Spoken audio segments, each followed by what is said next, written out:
Ralph Echemendia is a world-renowned cybersecurity expert, known internationally as the ethical hacker. For over 20 years, Ralph has delivered training on hacking and other security information to corporations including Google, Microsoft, Intel and even NASA. Ralph took his talents to Hollywood and has worked with award-winning director Oliver Stone on films such as Savages and Snowden. He has also worked on other projects such as the film Nerve and TV series Mr. Robot. Welcome to the Web Summit stage, the ethical hacker.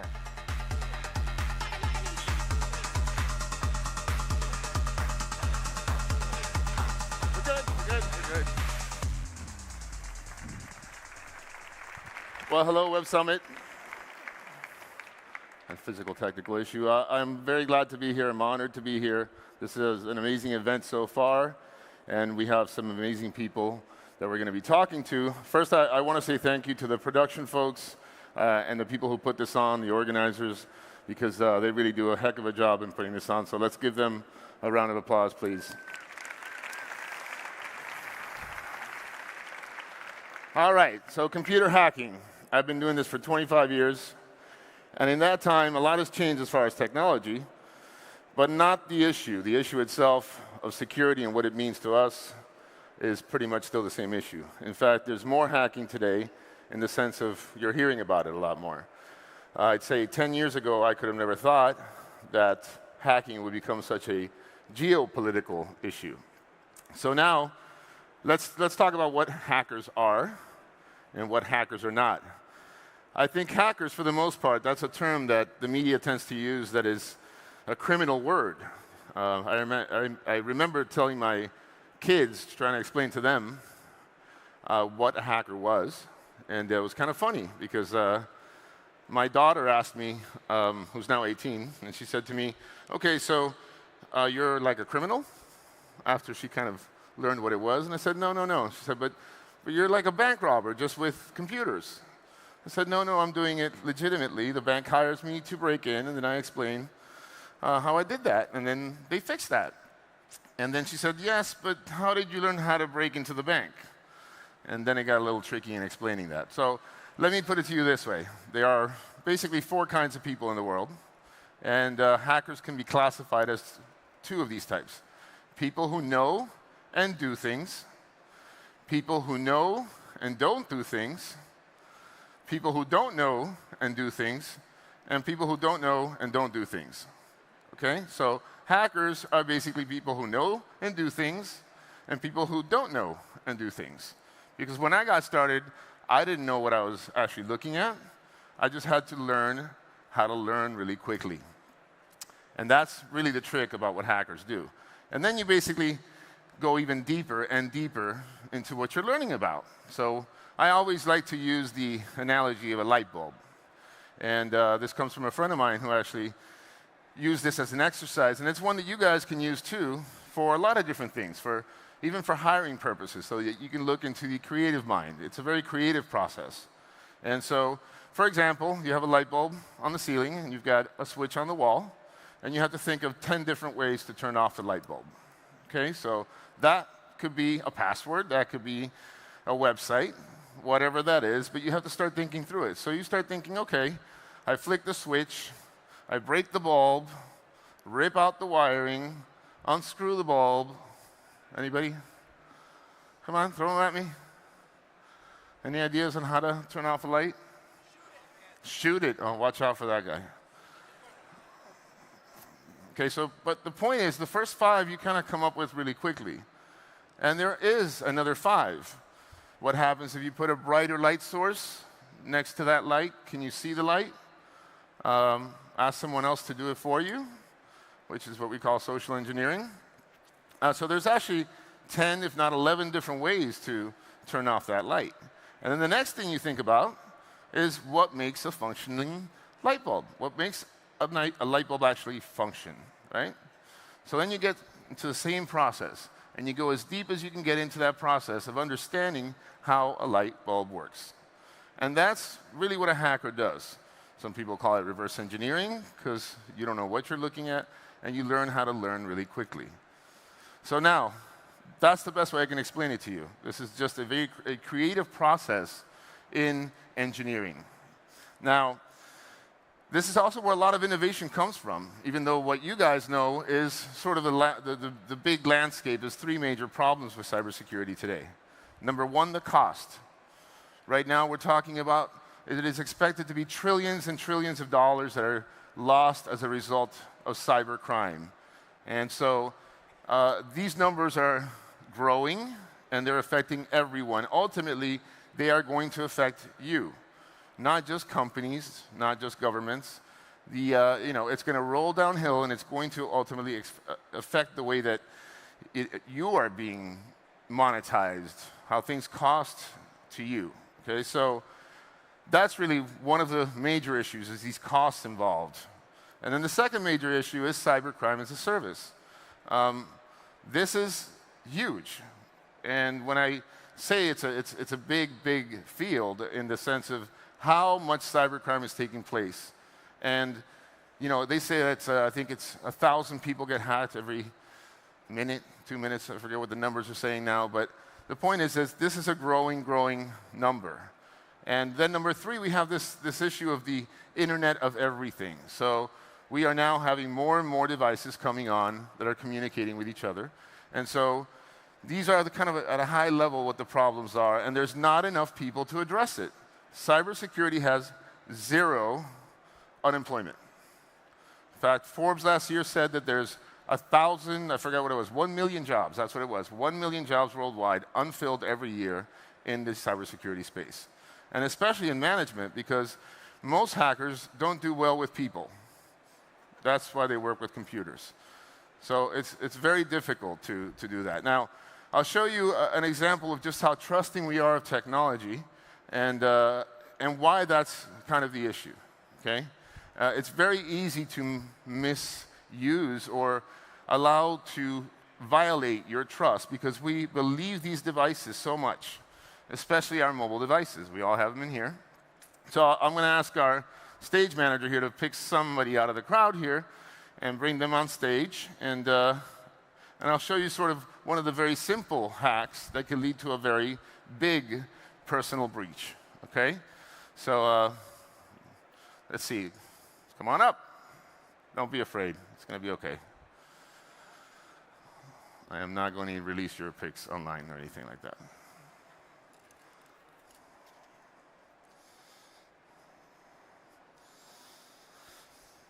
Hi. Hi. What's your name? Sissy. Sissy, nice to meet you. Where are you from? I'm from Portugal. I'm from here, actually. Right on. Give it up to Portugal, by the way. We're having a great time here in Portugal. All right, Sissy. So are you having a good time here in Web Summit? Yeah. Right on. Okay, cool. So what I want to demonstrate here is a very simple thing, and there's a lot of ways. Mobile is on the rise, obviously. And in fact, desktops and laptops and computers are something that we're using less and less. We tend to use our phones more than anything else. And the interesting thing about it is we actually don't use our phones as phones that much anymore. We use them a lot more to do this than we do this. But we'll start with something very simple. While Sissy's sitting up here, you do have your cell phone with you, I hope? Yeah. Okay, cool. It's here. All right, and well, it's a nice phone. Is Yeah, that the new it's an iPhone X? iPhone. No. You don't have the iPhone X? No? Yeah. So there are devices that I can use actually to read everybody's number in here, okay? Oh. And what's going on? I'm getting a call. Okay, why don't you answer that? Oh, wow. Take it. Hello. Hi, Sean. All right, so I've taken, can you hear me now? Hi. Hi. How are What? you? What? How you doing? Who's calling you? Is that, who's the number that's calling you right there right now? This is Sean. This is not Sean. This is Sean. This is Sean. Okay, oh my God, this is not Sean. This is you. This is me. So this is a very simple thing to do, that there are devices out there that in certain countries are illegal. I'm not sure whether Portugal is one of them. That I've been able to... That was amazing. So give it up for her because she's... That was amazing. Well done. Thank you. Now, the reason this is kind of scary is because your phone number is actually used by many companies as one of the methods for authenticating that it's you. In the US, if you call the bank and the number that you call from that's registered in the bank account is actually one of the ways that they tell it's you. So again, with one of these potentially illegal devices, I've actually captured everybody's phone in here, and I can go around and say, okay, let's pick a number, let's find out. And so that's how I kind of got her number, and then I'm not going to get into how we got numbers from her number, but the point is that's just one of many different ways that you can fool somebody. I can also do that with a text, which is actually even worse, because it's kind of a one-way communication. If you get a text from something that you already deal with, the first thing a hacker does is to gather enough information before putting together the hack. And that is, then you would think that that text is legitimate. And if that text said something like, you know, your account has been breached, please contact our security department at this number, you would probably call that number, right? And that would not be the security department, that would be me. And these are just some of the small ways that mobile can be hacked, all right? So then we get into sending you an email, and then through that email, ending up at a website. And this email might come from your boss, this email might come from someone you know. And ultimately, when you end up at that website, we can execute browser exploits and all kinds of different things. And these are the sort of things that are not necessarily known, meaning they are what we call zero-day attacks. They're not published anywhere, and no one knows about these exploits. And this is really, you know, one of the most scary things. And again, one of my problems has been that for 25 years I've been working with companies and governments. And yet my mom keeps calling me with computer problems. So I'm tech support, right? My printer doesn't work. Hey, I just got an email that says this. Should I click on it? This virus thing says that it's been quarantined. Is it still here or is it not here? And that's one of my problems has really been with that consumers have not really been addressed. Okay, so here at Web Summit, you guys will be the first to have a chance to, by invitation only, be invited to what I've been working on for the last, actually 7 years, since I've moved to Hollywood and try to address this issue for movie stars and movies. And that is to provide consumers with a solution that could be easily understandable, that could be something you can act upon, and that is visual, that it doesn't require you to understand what a port or an IP address is or any of this kind of stuff. But if there's a threat to your personal data, that there's a way for you to do something about it and visualize where your data goes. So it's a lot like the technologies that Facebook and Google use, and they monetize it in they have a different business model, advertising, whatever it is. So it's machine learning. What I've done is basically taking, you know, some people like to call it AI, but ultimately what I've done is take our brains as analysts, think of it that way, to analyze traffic and then turn that into something you can understand and act on. So with that said, I want to introduce you to what I've been working on, my project, the people behind it. It's kind of a little fun video. And then after that, we're going to get into the battle of insecurity with some amazing panelists, Rosario, Dawson, Saul Guy, and Saul Williams. Thank you.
And now it's time for the Battle of Insecurity. Let's meet our influencers.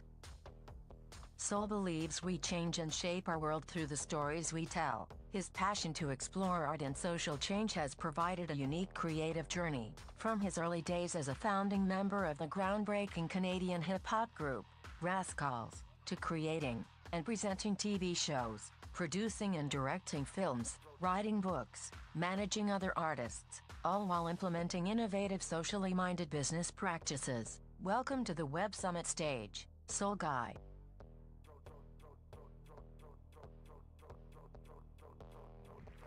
Rosario Dawson is an actress and activist best known for her roles in Top 5, Sin City, Rent and 7 Pounds, and most recently starred in Marvel Netflix's hit series The Defenders, Luke Cage, and Daredevil. Additionally, she co-founded Studio 189 with Aprima Urwia, providing a platform to promote and curate African-inspired content online, a supporting agency, and a fashion collection. She also co-founded Voto Latino, which aims to empower Latino millennials to vote and influence government. Welcome to the Web Summit stage, Rosario Dawson.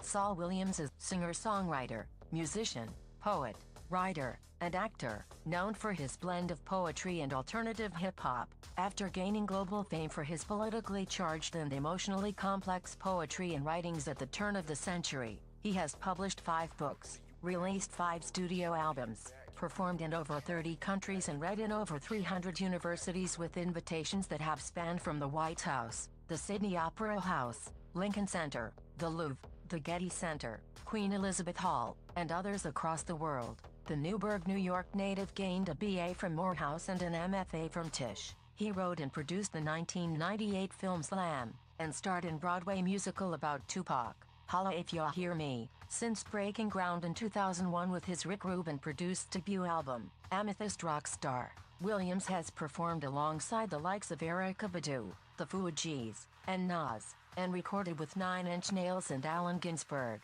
as well as made countless film and television appearances. Earlier this year, Williams released his most recent studio album, Martyr Loser King, to widespread critical acclaim. Welcome to the Web Summit stage, Saul Williams.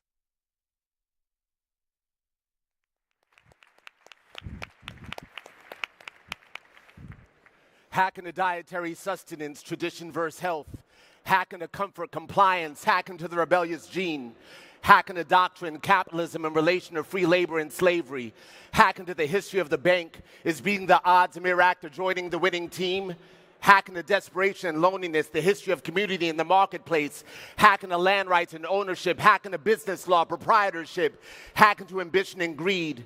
Hacking the forms of government, systems of control, the relation to suffering and sufferance. Hacking the faith, morality, the treatment of one faith towards another. Hacking the masculinity, femininity, sexuality, what is taught, what is felt, what is learned, what is shared. Hacking the God, stories of creation, serpents and eggs. Hacking the nature, biodynamics, biodiversity, cycles and seasons. Hacking the time, calendars, Descartes, its relationship to doubt, is a wire to fear, the notion of control, the space-time continuum, the force of gravity, whether the opposite of gravity is freedom. Hacking of freedom, power, responsibility, justice, the Bill of Rights. Hacking the coincidence, the summer of '68, the 27 Club, number of people with Facebook profiles, people who choose to share, people who share too much, people who seem lonely, people want to connect, people want to uplift, people who need uplifting. Hacking the self-help, self-sufficiency, and self-indulgence. Hacking the crazy, hacking the lunatic, hacking the star, hacking the infamous, notorious, the effects of the construct of poverty on the psyche, the effects of the construct of race, the victims that survive. There is a panel marked survival. 3 simple copper wires coiled round an orb. Hacking the orbit, equatorial landmines, useful and precious metals. Colton as cotton. Hacking the hazardous, nuclear, blue clear, cloud forms and fish farms. Cow farts and pig shit. Hacking the horse, industrial, digital. Hacking the code. Use your instrument as metaphor. Harness your craft. Hacking to the mainframe, dismantle definition, dogman duty. Hacking the destiny, hacking the dreams. Subtext and subconscious. Hacking the heart, cardio, Congo, blood rich in oil. Hacking the suffering and despair. Hacking to the unfair advantage of those lucky enough to be born into one family or another, into one condition or another. Hacking to the circumstantial evidence that proves the obvious and wakes the oblivious. Hacking to birthright, bloodlines, royal and tainted. Hacking to superstition, old wives' tales, the rituals of the shaman. Hacking to DNA, chemistry, the pharmaceutical industry, the modern-day rape of the forest. Hacking to the coiling serpents, the time it takes for modern man to determine whether ancient women were foolish or not. hack into the database, hack into the subconscious, the panel marked survival, hack into celebrity, hack into the cultural development of taste, hack into violence, fear, and ignorance. How are they linked?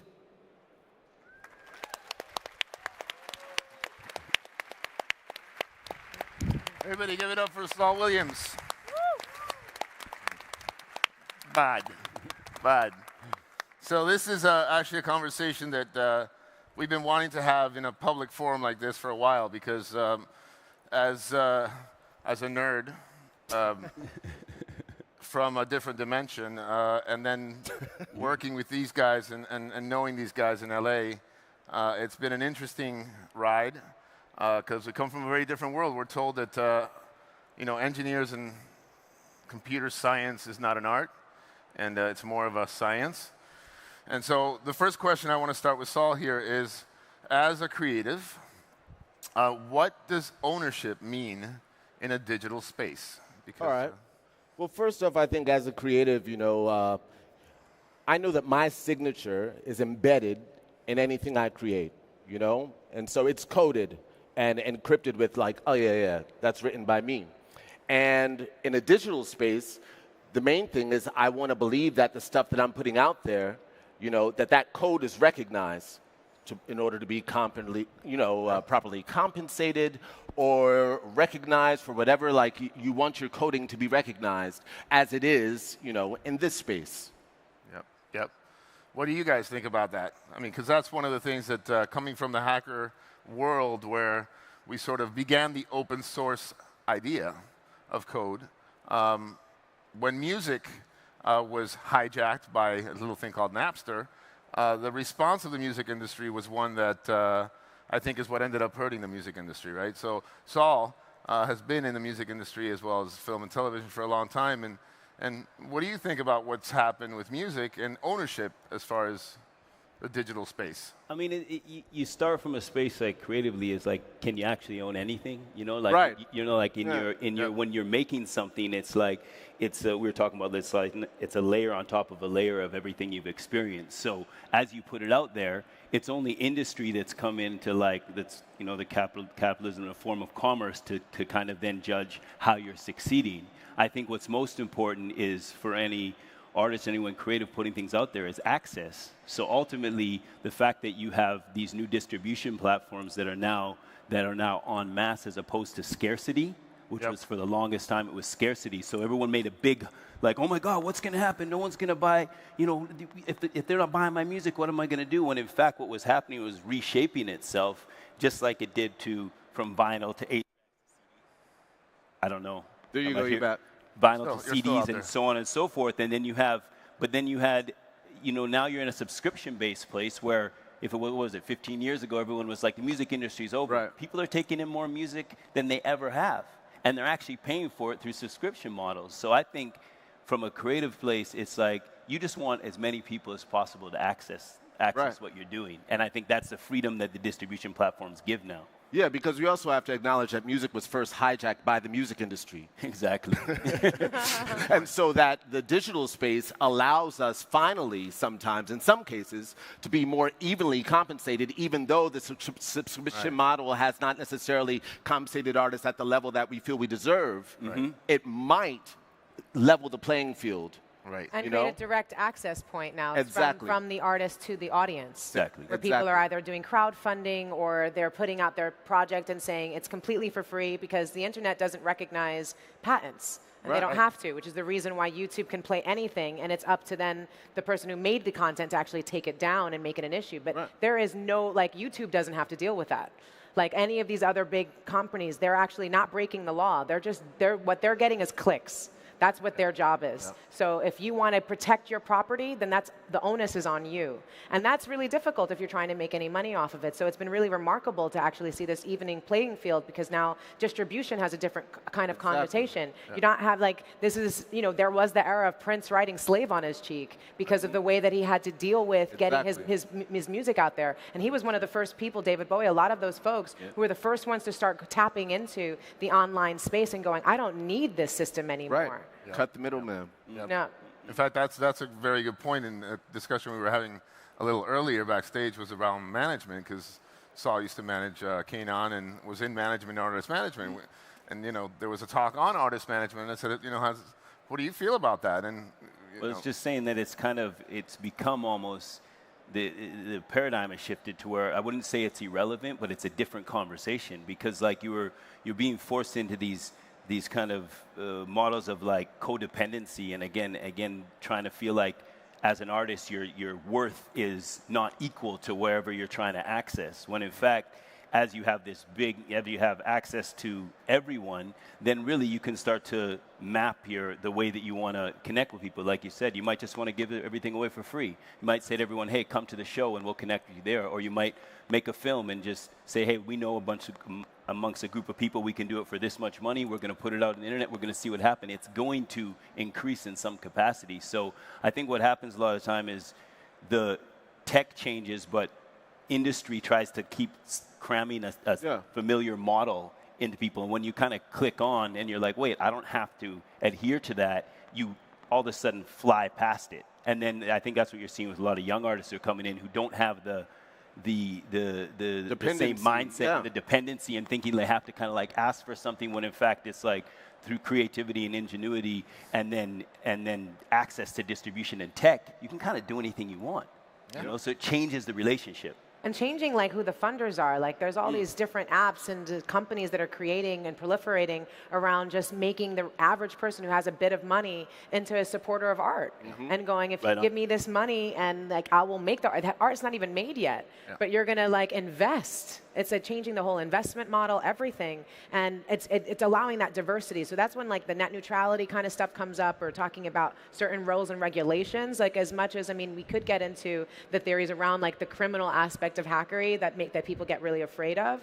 But like when you start talking about those regulations, you're losing out in diversity and all the solutions and the creativity that's coming up from the bottom, while the bureaucracy at the top is still trying to figure out how to give food to people. There's people at the bottom who are going, well, just here, that's how you do it. It's really that simple, and I can do it right, looking you right in the eye, and I can do it because I created this app, or I can do it because they're just having the means to do it. And as you're talking about the scarcity to abundance, it's like it used to be the people at the top who could read and said the rest of us didn't have access to that information, you just had to trust. But now we're drowning in that information. They're counting on us being just as oblivious of what's going on by drowning in it and being on that kind of clickbait stuff. And it's good to see finally a pushback against that as well, and going, I don't want ads, I'm getting around this. Like we're really figuring out, like the average person is figuring out how to hack the system and get away from like certain locks on their phones, all that stuff, because it's not what's allowing them to really creatively explore this moment in time, which has a lot of opportunities. I agreed. I mean, I think that's the thing, is I've always said that, you know, hacking in that term is not a negative term. It's innovation in ways that we don't yet understand. I remember the first times I went to Hollywood and was in some of these big names that you have to deal with as far as agencies and such. I remember, and this was about 7, 8 years ago, they had a guy called a new media guy, right? And the new media guy was basically an intern who was supposed to like run a web page and stuff, right? And now I come back 7 years later, and the new media guy is this new god. The same intern, by the way. He's now in this big position, but the funny thing about it is there's nothing new about how they do media. The word new is something that's slipped them, because the model is not new. They're still trying to monetize the old-fashioned way, but the beauty of it is that the creatives have surpassed that. Like you said, it went wow. So, but that brings us to the issue of hacking in the sense of security. And you know, you had the fappening and all these different things that have happened in Hollywood, but are happening everywhere. So one of the interesting things is, oftentimes, if I ask somebody, what is privacy to you? I get very different answers, and especially when it comes to in a digital space. Or what is security to you? So I'd love to hear what you think security and or privacy is.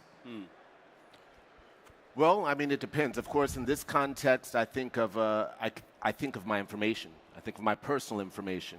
I think of, on one hand, wanting to have the freedom to gain access to whatever apps or information that I want, to be able to purchase something or click on something and not feel that that click exposes me. Yeah. Right? So that, to me, that's the That's the essence of security in the digital realm, is to feel that my personal information remains my personal information, you know, and isn't sold or given away or. I think we all feel that way. How about you? What does privacy and security mean to you? I mean, it's actually interesting because it didn't come from anything of the sort of modern day stuff, but I had a tragedy in my family, and my 26-year-old cousin died in my home. And I made the 911 call, and then that was put out as entertainment. It was clickbait. And the family was really upset about it and kept being like, you know, we got to sue, we got to kick lawyers on this. And you can't, because a 911 call is actually public record.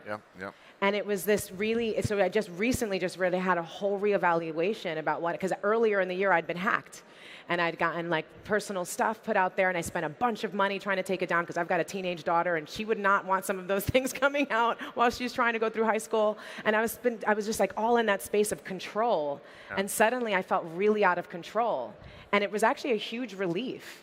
I have to say. And I had a whole conversation with Caitlyn Jenner talking about that. It's just being in this space where she has just now put everything out there, she just feels so free because there's no angle with which anyone can kind of get at you. So it's changing my conversation around transparency and honesty and trust and openness. And so it is more for me, more about that. Like if I'm looking up something, I don't want it to mean that now I'm going to be recommended something. Right. I don't want it to mean that suddenly if something, I'm talking about something and go, oh, let me look it up. And then it's the first thing that pops up. And I'm like, my phone was listening to me when I wasn't even using it. That's not okay. Like it's stuff like that that really bothers me, especially because it's making me just a click.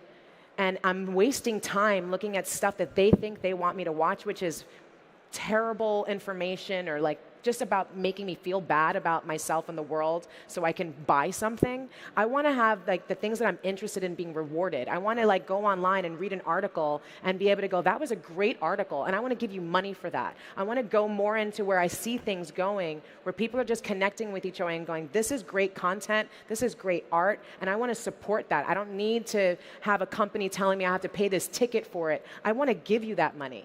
And really have an actual exchange. So it's really, for me, more about that experience than so much anymore. I think about that security and privacy thing. I'm really transforming my relationship to that. Well, that's great. I mean, that's one of the things that I think, in listening to you guys, that's the question I often asked. And like I said, I'd hear different things, but ultimately it had to do with that control, right? And we know we're not fully in control of anything. I mean, a meteor can fall out of the sky right now, but it's that sort of feeling of safety. I think that's one of the things that we disconnect is, this is all really a discussion around safety.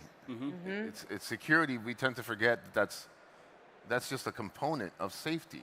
But I think that's the thing is, like, I don't know that for myself personally that I pay enough attention.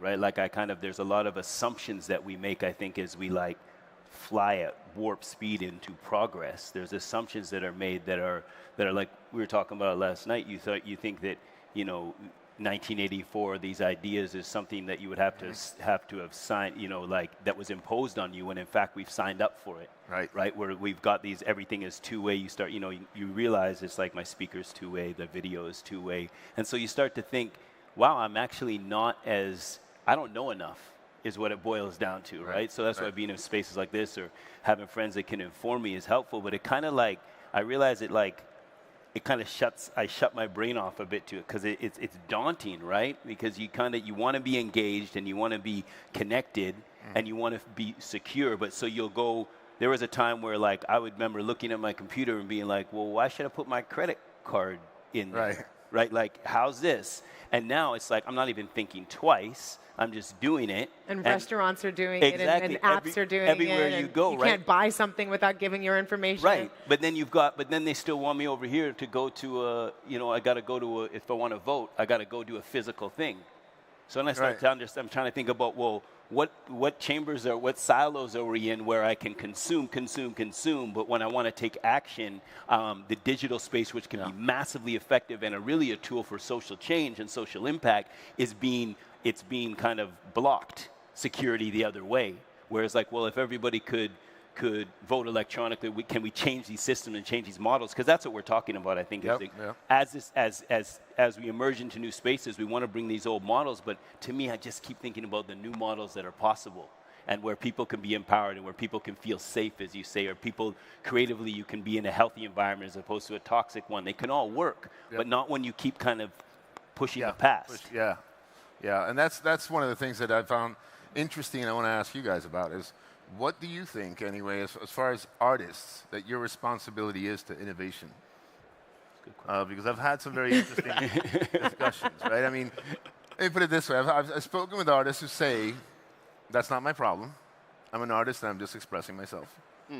And I've spoken, and again, there's no wrong answer here. Right. But then I've spoken to artists who say, no, we have a responsibility because we create based on the input we get. Yeah, for sure. I mean, even in the question of ownership, you know, like when you talk about that signature that's embedded in whatever you create, you know, if there is no innovation involved, then it's easily mistaken for any other creation, right?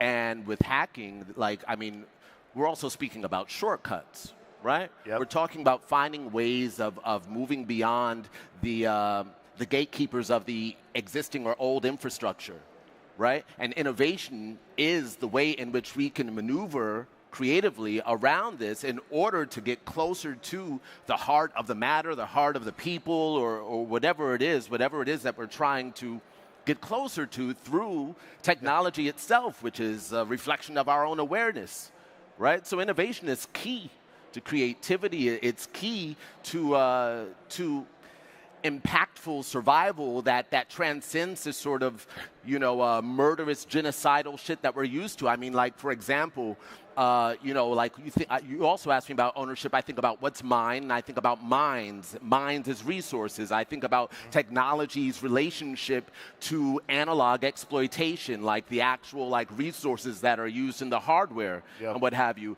But it also provides the, you know, a means for us to say, wait, we could use wind for this. Wait, we could use this for the, you know, like there are ways of moving beyond the old access points, which were exploitive, which were harmful, which you know, which led to violence, and finding new ways if we can get around those gatekeepers of the existing infrastructure who want to keep mining that, like, wait, I could still make some more money off of doing it this way. You know? So innovation is crucial to transcend the violence of you know, because creation, the other side of that is destruction. It's creation, destruction. So, And that's a, you know, that's a very valid point, because the physical and the digital, right, I think that's one of the big disconnects that occurs with this hacking issue, right? We tend to think that, and in fact, even from a hacker's perspective, you know, whether good, bad, or evil, or whatever, the point is there is a disconnect that what you're actually connecting to or hacking isn't a human.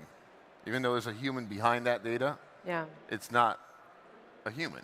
Right? So that disconnect is there, and then it's also there on the other side. As consumers, I think it's kind of funny that you hear the word virtual reality all the time, and as if it was a thing you put glasses on for. And no, you live in virtual reality right now. That's the truth. You don't have to put any glasses on because it's in your pocket, and it's in the cloud, and it's in the everything. What happens if we take away your phone? And I mean, half of us don't even know, you know, our home number anymore. So, if we even have a home number. So, I think that's that. You know, we tend to think that the opposite of the word you were saying, the opposite of the word virtual is physical. But we tend to think, no, virtual is more physical today than it has ever been. Because it affects your day-to-day, and it affects everything around us. And well, that's the thing with this, is that a lot of times we feel we're innovating, right? I know a lot of like app creators patting themselves on the back about some great shit that they've created, and it's like, but you look at the issues of the world, you look at the migration issues, you look at poverty, you look at all this shit, you're like, wow, none of that has changed. So what have we actually innovated over here? And how do we connect those things? You know, because in many ways the virtual world is just a reflection of ours. You hear people now talking about colonizing space, which is a reflection of the colonization of the earth, and we know, you know, like all these things are connected. So we have to innovate in order to find new ground. Actually, to break new ground. Yeah. And in ways that do not create new standing rocks. Yeah. Right? Yeah, in fact, that's a great segue because as two people who've been involved in social activism in so many ways, and I've been involved because of them in it, I think there's a responsibility that goes back to that original question of, as artists, how do you feel you're responsible for social change? And what I don't see enough of is technologists being part of that. So you could speak to that as someone who's a social activist. Yeah, I don't know that technologists are not a part of it. It's that they're not always thinking about that first, but that is a lot of the residual effect. Like you're watching that with the refugee crisis and how WhatsApp is helping people unite families and how important that is, and so many other things that wasn't what it was created for, but are transforming it. But again, I think the human element conversation is, and the keyboard warriors that really helped to kind of proliferate the conversation that was going on at Standing Rock and other spaces is so critically important. And as artists, we're the storytellers of that. So I love you standing up there and mentioning Colton, because I just came back from Africa. I was there for an entire month. I'm in Liberia. I'm in Sierra Leone. These are places that just been ravaged. Sierra Leone just been ravaged by Ebola. But the construction and the infrastructure that just got put in there is remarkable. And I'm looking at it and going, how come I couldn't get a visa to the DRC this time, to the Democratic Republic of Congo? I'm like, oh, because for the first time I'm traveling through Africa and everyone's got a cell phone, if not two. And when you have that, that means more coltan and tin and tungsten and all the things that are having to be mined on the women's bodies and the communities that are over there. So now it's not just Asia and the Americas and the Europe that are needing those minerals. It's the entire continent of Africa. So it's actually going to continue to get worse there. And it's exactly that, as where people are anonymously texting each other and trolling each other to the point where people commit suicide on the other end. Like there's such a discrepancy. Like you're seeing more and more as these tech summits and things start to come together. More and more people of color, more and more women are starting to join the conversation. More and more activists are joining it and going, wait, okay, how can we use this technology not just to make money and have this whole big on Silicon Valley kind of experience, but transform it so that the conversation around a successful tech person isn't just some white dude who dropped out of college, but actually is a woman who never went to school at all and created an app and is now teaching coding to kids all across America. Yeah. With I am the code. You know what I mean? So the technology and all of those things might not have been created from that necessary space, but in every arena, in business, in politics, in Hollywood, it gets built, but eventually everyone gets to, in some way, shape, or form, start to really put their stank on it. Yeah. And I think that's just incredibly important. As artists, we are the storytellers. And because we've been the storytellers, we were the storytellers who put out 1984 before it happened. We put out Star Trek and visualized where we could go before it actually existed. So that symbioticness between the tech world and art, it is, we keep segmenting it like they belong on different stages, but actually they all belong on the same one. And that's why I always push back against this STEM idea, because it truly is STEAM. This was a meme election we just had in the United States. And Elon Musk is talking about in 10 years, just being able to beam pictures into your mind. So what is that going to mean for cookies when I have to say yes before I even know what it is that I'm accepting? You know what I mean? And it's going into my head. What is that going to mean? My daughter's going to be 24 then. Right. That's crazy. You could have AI here. This woman, Sophia, who got, who has legal status as a citizen in Saudi Arabia. She has more privileges than women in Saudi Arabia. We are calling human beings illegal. And, we got AI starting to, and the only reason why she looks like that is not because she couldn't look like a walking, talking, regular human being that you would not notice, because that technology completely exists. She could have walked up on this stage and you would not have known she wasn't a real human being. But they're making her look in a way that's digestible so that we can slowly start to get used to this new idea. But it is coming. So this conversation is critically important as we're going from hieroglyphics to emojis. We are really about just this art and that's how we're communicating with each other in shorthand through tech. So having critical thinking around art and critical thinking about the people behind that technology is vitally important for humanity moving forward. That's why I wanted to have this conversation.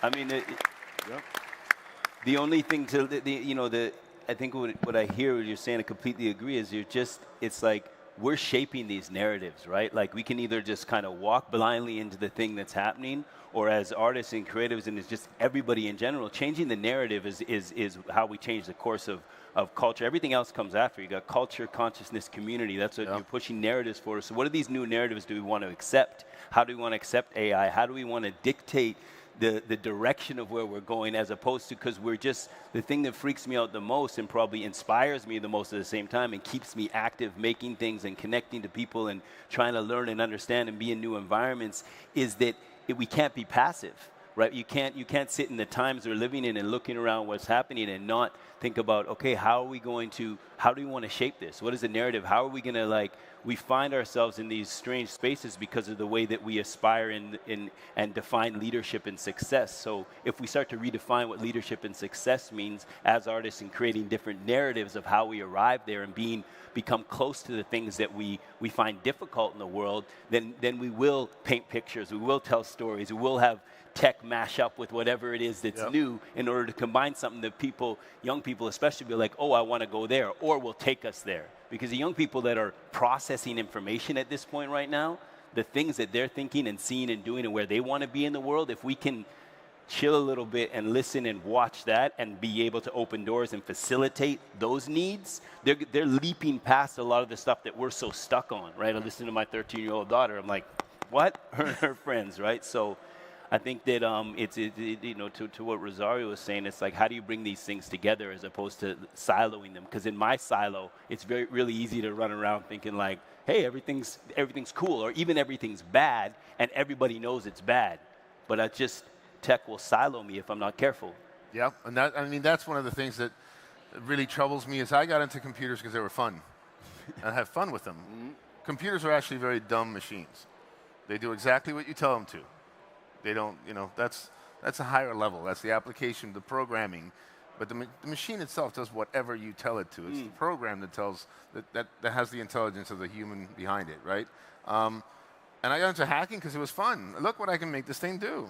I can make it do something that the person who wrote this didn't intend it to do, right? That's art. Which is kind of fun. And so, but the thing is security and this hacking issue has turned into a very scary thing for everyone, and that's why I've been trying to basically use all the things that I've learned from artists into software, and that's what I'm doing with this project, is to try to use storytelling, to use visuals, and ultimately make security fun, because it should be something that you should have fun if you could actually, if you knew where your data was going, sort of use it as a game to say, oh, well, I can control that. And I don't want that to go here, and I don't want that to go there. Gamify your data, right? Gamify your data, gamify the experience of security. And then I think we can actually make an impact on security. So I want to thank Web Summit, all of you guys for being here, but especially these guys and my lady here for taking the time to talk hacking, talk security, but more importantly, to talk about the social changes we can make with data. So thank you guys. Thank you, Ralph.